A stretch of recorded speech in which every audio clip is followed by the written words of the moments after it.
Hello friends, मैं हूं doctor Siddharth Agarwal, your own knee and shoulder specialist from Chandigarh.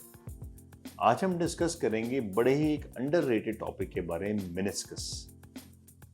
Gaddi, cushion, झिल्ली, ये मल्टीपल नाम है जो इसके लिए हम यूज करते हैं।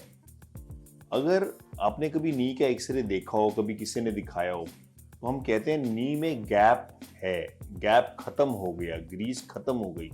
वो गैप क्या है?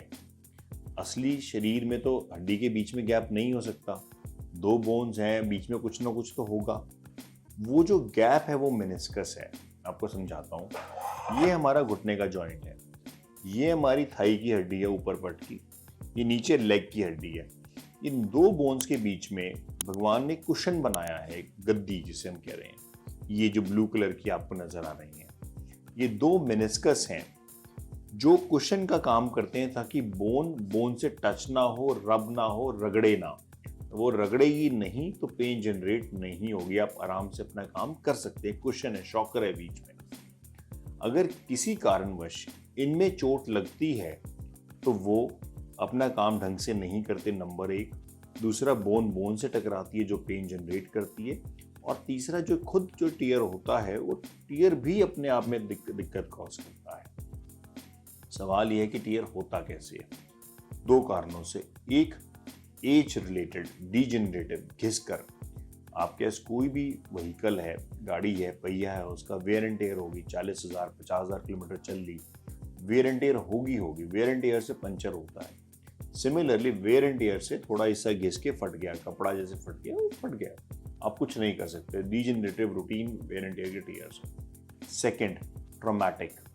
भैया नया है, बिल्कुल बढ़िया, सड़क पर चल रहे हो, बट चोट लग गई, वहाँ कोई सडन कुछ घुस गया उसके अंदर। इसमें आप खेल रहे हो, सडनली ट्विस्ट हुआ घुटना या जोर से इम्पैक्ट हुआ, आपने जंप किया, क्रश हो गया टिश्यू बीच में, और क्रशिंग से उसमें टेयर आ गया। वो टियर छोटा सा भी हो सकता है और पूरा भी हो सकता है। ज्यादातर मेनिस्कल टेयर एसोसिएट होते हैं लिगामेंट इंजरी के साथ। लिगामेंट इंजरी और मेनिस्कल टीयर्स इकट्ठे होते हैं। अब हम बात करेंगे old age tears, degenerative tears.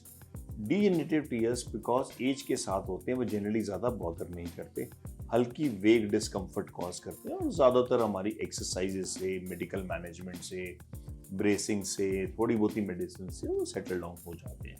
उसके लिए हमें वरी नहीं करना पड़ता। Less than 2% of old age tears need intervention. अगर हम बात करें यंग पेशेंट्स की, 20 साल, 25 साल, 21 साल, लड़के लड़कियां, sports person, college goers, school guys, इनके साथ इसमें होते हैं because of over use, excessive activity, sudden sports, adrenaline rush है, हाइकिंग कर रहे हैं, अब उसमें टेयर हो गया। टीयर होगा, इमीडिएटली पेन होगी, विद इन 24 आवर्स स्वेलिंग आ जाएगी। क्या करेंगे? रेस्ट करते हैं बच्चे, पेन कम हो जाती है, स्वेलिंग कम हो जाती है, बेटर हो जाते हैं। पर जो टीयर, जो बीच का टिश्यू है, वो फट गया है।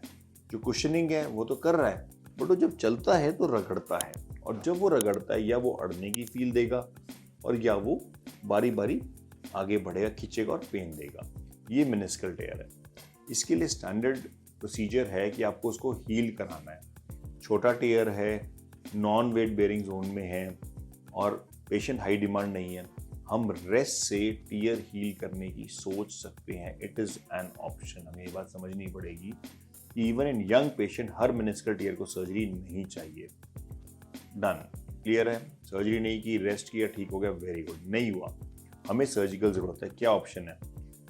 मैं आपको एक और एग्जांपल देता हूँ। ये पर्दा है हमारे पास, पर्दा फट गया, ठीक है, एक साइड से थोड़ा सा फट गया। दो ऑप्शन है, या तो फटे हुए पोर्शन को ट्रिम करके निकाल दो।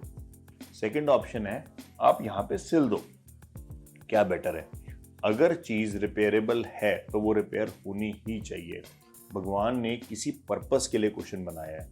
अगर आप कुशनिंग निकाल दोगे, रिड्यूस करोगे, कट करके आउट कर दोगे, तो ऑटोमेटिकली नी की लाइफ कम होगी, बोन से हिट करेंगी, और आपको लॉन्ग रन में दिक्कत कॉज करेगी। देयरफॉर जब मेनिस्कस टीयर को रिपेयर कर सकते हैं, उसे रिपेयर करना चाहिए। तो इसलिए मेरा आपसे यही सजेशन है, अगर आपको मेनिस्कल टीयर है और आपको उसकी सर्जरी एडवाइज्ड है, So take your time, meet your doctor, discuss about repair. It is costly, it has a failure rate 5% के अराउंड मेनिस्कल रिपेयर का फेलियर रेट है, अप टिल 16% तक हो सकता है, and it needs rest. Repair के बाद आपको रेस्ट चाहिए होता है 3 से 6 हफ्ते का, पर still it is important for you. So in case अगर आपके पास मेनिस्कल टेयर है, do consider and do ask for repair, and you should go for repair if it is possible. इस वीडियो में आज हम इतना ही डिस्कस करेंगे. मेनिस्कल रिपेयर किस केस में होती है, कैसे करते हैं, क्या उसकी टेक्निक्स हैं, वो हम अगले वीडियो में डिस्कस करेंगे. थैंक यू इस बार के लिए. और अगर आप फिर भी कोई क्वेरी जानना चाहते हैं, डिटेल जानना चाहते हैं, आप हमारे नंबर्स पे या हमारी ईमेल पे हमसे कंटैक्ट कर सकते हैं. Thank you very much.